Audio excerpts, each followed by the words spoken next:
My twin sister forced our parents to cut me off over her divorce drama. Now she's heading for her second divorce, and they've lost both their children. 3 years ago, my twin sister stopped talking to me and also forced our parents to do the same for the dumbest reason you can imagine. For context, my sister Emma was in the process of divorcing her husband at the time. 3 years ago, her husband, Kevin, happened to be a good friend of mine, and they had met because of me. Kevin and I went to college together and became really good friends. Although he and I were close, Emma and I didn't get along very well. She's my twin sister. And though she's only 16 minutes younger than me, she was always treated like the baby of the family. That meant she got the golden child treatment from our parents. I guess maybe it was because she was their only daughter or something. But I always felt like my parents were softer on her and harder on me because I was their son. Naturally, there was some level of resentment toward her because I always felt like my parents treated her better than me, and because she got away with everything. She was also a bit spoiled. That's why we didn't get along very well. I remember once my parents tagged me in a family photo we had taken at Christmas, and both my sister and I were in it. It appeared on my profile, and Kevin saw it and asked me to introduce him to my sister because he was really smitten with her at first sight. I declined his request for a long time, but after a couple of weeks, when I realized he wasn't going to give up, I decided to talk to Emma about it. Even though we didn't exactly get along, Kevin was a good friend of mine, and if he wanted to date her, I wasn't going to stop him. So I asked her if it was okay to share her number with this guy, and she seemed fine with it. I introduced them. They started dating when we were in our first year of college, and they were in a relationship for 6 years before deciding to get engaged. I was happy for them since, because of her relationship with Kevin, Emma had become somewhat tolerable as well. When they got married, I was the best man and was genuinely happy for both of them. They stayed together for 2 years before the marriage fell apart, and it was a really ugly divorce because, being Emma, she decided to cheat on him. There wasn't even a reason for her to cheat. She seemed reasonably happy with him, but despite that, she had an affair with a coworker, and Kevin found out by checking her phone. When he confronted her, she told him she was bored and that the affair didn't mean anything to her, so she was willing to end it and work things out with him. But these kinds of things don't just get worked out like that. Kevin decided to leave, and she had the audacity to demand alimony even though she had been working and had had an affair, so she didn't qualify for it. The divorce got pretty nasty, and I was firmly on Kevin's side because even though Emma was my sister, she was the one who cheated, and it's not like I got along with her anyway. So I knew where my priorities lay, and I guess that didn't sit well with her because she ended up complaining to our parents and said she didn't approve of my friendship with her soon-to-be ex-husband. She claimed that, as part of her family, I should have been on her side without question. I don't know what's wrong with my parents, but they actually found her complaint valid and decided to call a family meeting based on her grievances. So they invited me to dinner and confronted me about my continued friendship with Kevin. They told me they wanted me to cut him out of my life because he had wronged my sister, and as family, I shouldn't tolerate that. I thought it was ridiculous and irrational and told them that Kevin had been my friend for a long time, and I wasn't going to cut him out of my life. I definitely would have done so if he had been the one who cheated, but Emma was the one who cheated without any reason, so I didn't see any reason to end my friendship with him. She was sitting there, so she got very offended and said I had always been insecure about her and was starting to show. She accused me of deliberately trying to sabotage her so she wouldn't get anything out of the divorce. I lost my temper and told her she didn't deserve anything anyway since she was a cheater with no morals or ethics. We had a pretty nasty verbal fight that day, and I ended up leaving early. I expected my parents to reach out to me in the following days, and they did, but only to tell me they were cutting me off because Emma had given them an ultimatum, and they were going to take it seriously. Apparently, after my fight with her that day, Emma told them she didn't want them to talk to me anymore because I had made it very clear that I didn't take family seriously and wasn't loyal to them. Since I had no concept of family loyalty, I needed to learn a lesson. She told them they had to choose between her and me. I wasn't at all surprised to hear that my parents had chosen to take her side. I didn't even argue with them when they called me. After telling me this, they sounded very disappointed and tried to say I could end all of this if I cut Kevin out of my life. But at that point, it had become a matter of principle. So I wished them the best for the future and stopped talking to them. It's been 3 years since then, and Kevin and I are still friends, but I haven't spoken a word to my family.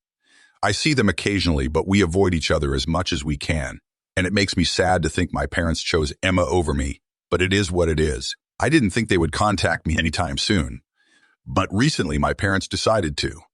It wasn't to apologize, unfortunately, but to ask for help. Recently, I've made a lot of money because my business suddenly took off. I own a restaurant, and after a particularly good review from a really popular blogger, people started flocking in, and it's been a very good few months since then. I guess my parents did the math and decided to contact me because they needed money. The funny thing is, they don't even need the money for themselves. They needed to help Emma. Apparently, she's getting married again. I guess she lied to Kevin about how serious things were with the coworker she was having an affair with, because from what I know, that's the person she's marrying. They've been together since she divorced and got engaged a couple of months ago. I knew about it, but it's not like I was going to be invited, so I didn't think much of it. About 4 days ago, my parents visited me, and I was pretty surprised to see them. They were being nice enough, so I invited them in. The reason I didn't just shut the door in their faces was that, firstly, I'm not that kind of person. And secondly, I made the mistake of assuming they were here to fix things with me by apologizing, and that was my mistake. Anyway, after some small talk about my life and business, my parents got to the point and told me Emma was getting married again and wanted it to be a grand event because she wanted people to forget about her first wedding and only remembered this one. That sounded pretty much like something Emma would do, so I wasn't surprised, but then they got to the budget and told me that as of now, it was going to cost an astounding $90,000 to cover the kind of wedding Emma wanted. At this point, it was nothing short of a luxury wedding, and we didn't come from a family of that stature. My dad was a retired real estate agent, and my mom was a college history professor. So yeah, I'd say they both earned a decent amount of money while working and had saved reasonably for their future. But spending $90,000 on a wedding was unimaginable. My parents told me the wedding was still several months away, so it wasn't like they needed the money immediately. They could afford to contribute some from their retirement fund, but they obviously couldn't cover the entire cost. The fiancé's family had already said they couldn't help, but my parents didn't want Emma to feel disappointed. So they had already committed to covering the whole cost of the wedding. That had been before Emma started planning and told them about the budget. And now they didn't know what to tell her because there was no way they could afford it without severely affecting their retirement savings. They didn't want to disappoint her, so they had been thinking about what to do. And eventually, they'd heard from a few people that my restaurant was doing well. They took it as a sign from the universe to visit me and talk about contributing to the wedding expenses. They told me this wedding meant everything to Emma because after her divorce from Kevin, she had to go to therapy due to how traumatizing it had been for her. Now I had the chance to be a good brother for once and contribute to the wedding. The last time she asked me for something, I refused, and we ended up not speaking for 3 years. Now I had the chance to fix that by covering her wedding expenses and making it up to her. Honestly, I thought they were joking because there was no way they could be delusional enough to believe I was actually going to help them here. Even if I were a billionaire, I wouldn't have contributed anything to Emma's wedding, and that's what I told my parents. But of course, I said that after laughing in their faces because I genuinely couldn't process the audacity of them coming to me after 3 years, not even apologizing, but pretending like I had done something wrong by cutting them off instead of Kevin. Anyway, after laughing in their faces and saying that, I guess my parents got really offended, and instead of leaving, they started trying to argue with me. They told me there was nothing funny about the situation, and that Emma was right when she said I had no concept of family loyalty, because even now, when presented with an opportunity to make amends with my sister on a silver platter, I was still refusing to help her. This time, it was my parents accusing me of being jealous and insecure about my sister and saying that I was extremely stingy. That didn't sit right with me at all, because I could understand Emma saying those things since she was that delusional and stupid. But my parents knew exactly what they had done. So I really lost my temper and told them they had no right to say any of this to me, because they were the reason I didn't get along with Emma in the first place. I brought up how they had treated her and me differently all the time, and it was them who had created a rift between us by spoiling her excessively and then expecting me to always put up with it. I told them they had failed as parents, and that was why Emma had turned into a total monster who didn't care about her own parents at all, thinking it was completely fine to ask them to pay for such an extravagant wedding. It was also their fault that not even their son was willing to help them, so maybe they thought they at least had one child who cared about them. But if Emma truly cared about them, she wouldn't have asked them to cover the cost of the wedding. She would have done the math, realized it was way out of budget for a moderately successful real estate agent and a professor, and downsized the wedding or tried to get the money herself. But she didn't care about any of that. She only cared about herself. And I didn't feel the need to care about my parents because, well, it's not like they cared about me. So at the end of the day, it was their own behavior that left them with 2 kids who didn't bother to think about them, and they had no one to blame but themselves. After saying this, my mom started crying, and my dad cursed at me before leaving with her. At that moment, I didn't feel bad for them at all because I was really angry. But a few hours ago, I got a text from my dad saying he was really disappointed in me because what I said broke his heart and my mom was in terrible condition because of me. Now, I need some opinions from you guys. So what do you think? Am I the bad guy for telling my parents they have 2 kids who don't care about them and that it's their own fault? Update 1. After reading the comments and speaking with some of you privately, it's clear I have nothing to feel bad about. Anyway, it's been a week since I talked to them, and now I've blocked them. It's funny how my dad specifically unblocked me just to send that message, when in the last 3 years he hadn't even bothered to check on me. It just shows how selfish and unfeeling they are. And that's to say, I don't care because I don't. And that's the truth.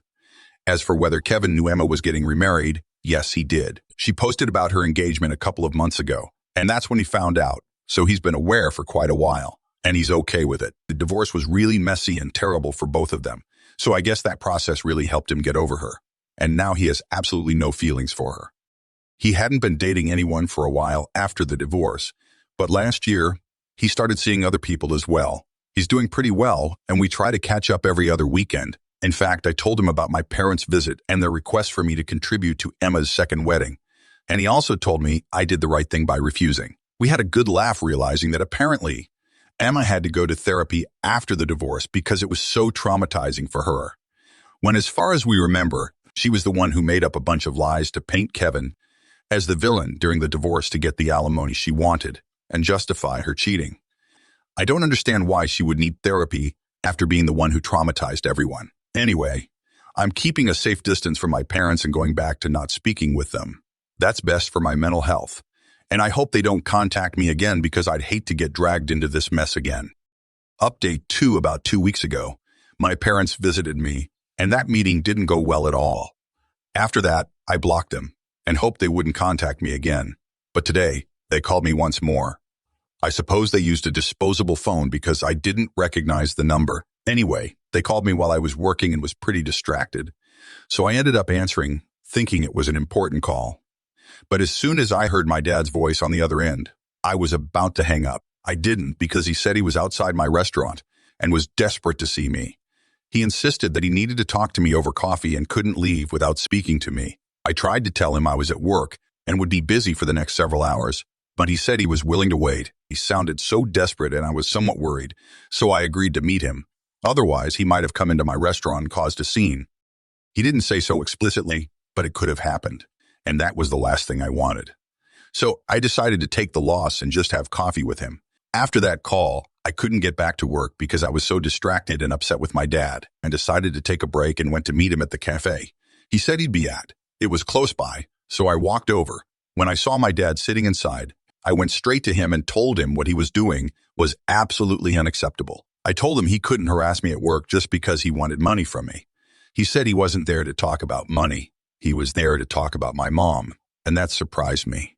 He explained that after our last conversation, my mom had completely broken down and hadn't been the same since. Even though it had been 2 weeks since we saw each other, she hadn't been able to return to normal and had become a shadow of her former self. So now the only thing that could help her was for me to visit her and talk to her. My dad also seemed pretty distressed, so I found myself in a tough spot. I didn't want to hurt them intentionally, but at the same time, I didn't feel obligated to go see my mom, especially since she hadn't bothered to talk to me in the past 3 years. The relationship between us had been really bad. After thinking about it for a while, I told my dad I didn't have time to go see her in person, even if I agreed to visit.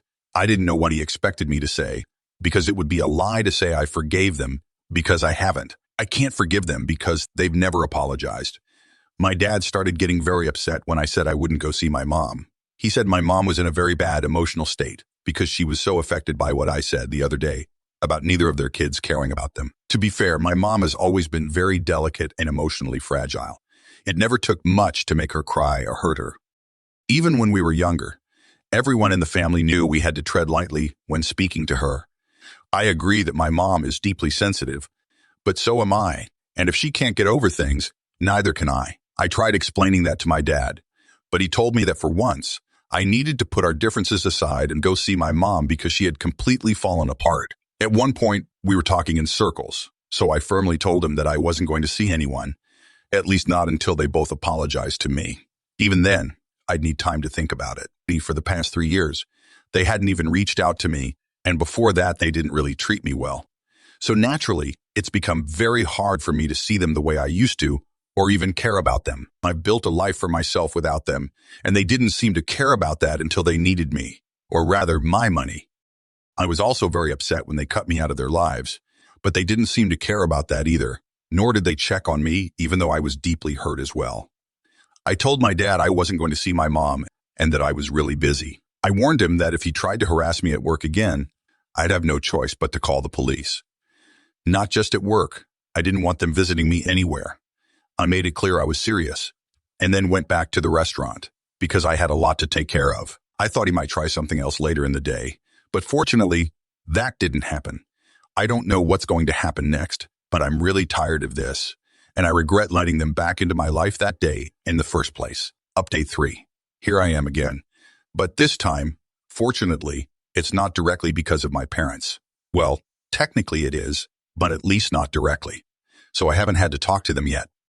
But first, I want to address the person who said I should have called the police on my dad, and that I'm a doormat for not doing so.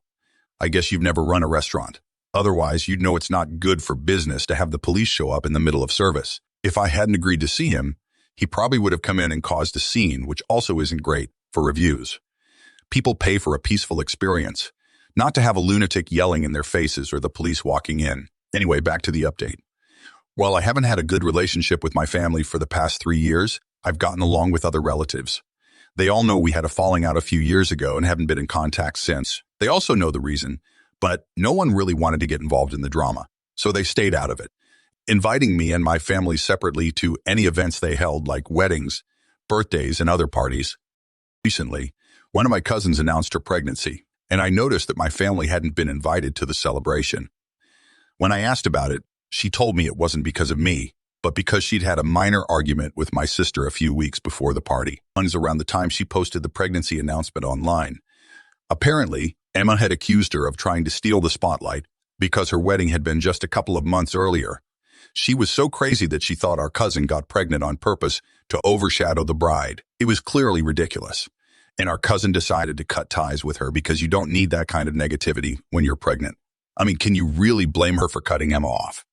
By extension, she also decided not to invite my parents because they had taken the liberty of contacting our cousin's parents and accusing her of being some kind of spoiled child for making a big fuss about her pregnancy, knowing that Emma was getting married in a few months. So, out of my family, I was the only person invited because my cousin knew I had nothing to do with them. Even though the rest of them weren't invited and it had nothing to do with me and everything to do with their own behavior, they decided to blame me. They posted a statement online saying that they had kept quiet about my jealous and insecure behavior toward Emma for a long time because they didn't want to ruin my reputation in the family or elsewhere. But now, since I had turned the family against them, they felt forced to speak out. They made it seem like it was my fault that my cousin hadn't invited them to the pregnancy announcement party. Not only that, but they also painted me as the villain for still being friends with Kevin, even though he had supposedly ruined my sister's mental health during their divorce.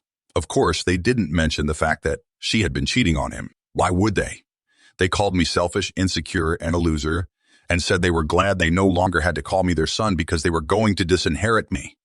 I wish I could say I cared, but honestly, I don't. A lot of people sent me that post since I can't see it myself because I'm blocked, and I told them not to bother arguing with my family because they're clearly out of line. No one who really matters will believe anything in that post, so it's not causing any real harm to my reputation. They can keep talking. I'm so far above all this nonsense. At the same time, I'm really grateful to the relatives who are on my side because so far, even though they didn't want to get involved in the drama, I'm pretty sure they're all going to stay away from my parents and my sister. Update 4. It's been a couple of months since my last post here because, honestly, there wasn't much to talk about. After the statement my parents posted online blaming me for everything that was going wrong, most of our relatives have pretty much stopped talking to my family altogether. I'm pretty sure they would have blamed me for that too, but there was no point in making more posts against me since the damage was already done and it had reached a point of no return. I was quite happy without them, and now I'm even happier since I recently found out from some relatives still in contact with my parents that apparently Emma has cut them off. My parents hadn't been present at her wedding, which took place a few weeks ago, raising a lot of questions. And relatives still in touch with them decided to ask what was going on. And my parents told them they had to inform Emma that her wedding budget was way beyond their means and they couldn't afford it. So they had a big fight because Emma was upset that they had promised to cover all the expenses and were now backing out of their word. They tried to explain that they had made those promises assuming it would be within their budget, but her plans were too extravagant. They also had to think about their own future since they are both retired now. Emma didn't like that, and being the spoiled brat she is, she decided to cut them off and make her fiancé and his family pay for the wedding. This meant they had to significantly downsize the wedding and have a normal one. But without her parents, Emma doesn't seem affected by any of this. But my parents are very upset from what I've heard, and they're very disappointed that none of their children seem to care about them, which is fair because that's exactly what I said from the start. Anyway, things are going well for me, so I don't really care about any of this. This just proves you can't escape karma, and eventually it catches up with you. That's what happened to my parents. Soon it'll catch up to Emma too. So honestly, I wish them luck. Update 5. I thought I'd have nothing else to say, but it seems life keeps turning, and there are more updates to share. First, about Emma. It seems karma isn't done with her. I've learned from some relatives that Emma has been unfaithful to her new husband. From what I've been told, her husband and she no longer work together because he accepted a new job at another company. This left Emma at her old workplace, and it seems she wasted no time starting an affair with a new coworker. I don't know the details, but I do know it's someone new to the job, and it hasn't even been 2 years since her wedding. From what I've heard, Emma and her husband are going through a crisis in their marriage. There hasn't been talk of divorce yet, but things don't look good. I'm surprised, but at the same time, not really, considering how she behaved during her first marriage. All I can say is that I hope her husband is prepared for what's coming, because if there's one thing I've learned over this time, it's that Emma likes to make outrageous demands in divorces, and she's got experience. Maybe it's karma for him too, though I wouldn't wish Emma on my worst enemy, really. As for my parents, I've learned a few new things as well. It seems that ever since Emma cut them off, things have only gone from bad to worse for them. At first, they thought Emma would come back to them, especially after her new marriage started showing cracks, but that hasn't happened. Emma still isn't speaking to them, and I've heard they're becoming more depressed and isolated. Some relatives have tried to reach out to them, but my parents have rejected the help. I think they're starting to realize how their actions have affected the whole family, but they're not ready to admit it or make changes. Apparently, my sister is heading for her second divorce. At this rate, she'll start collecting them.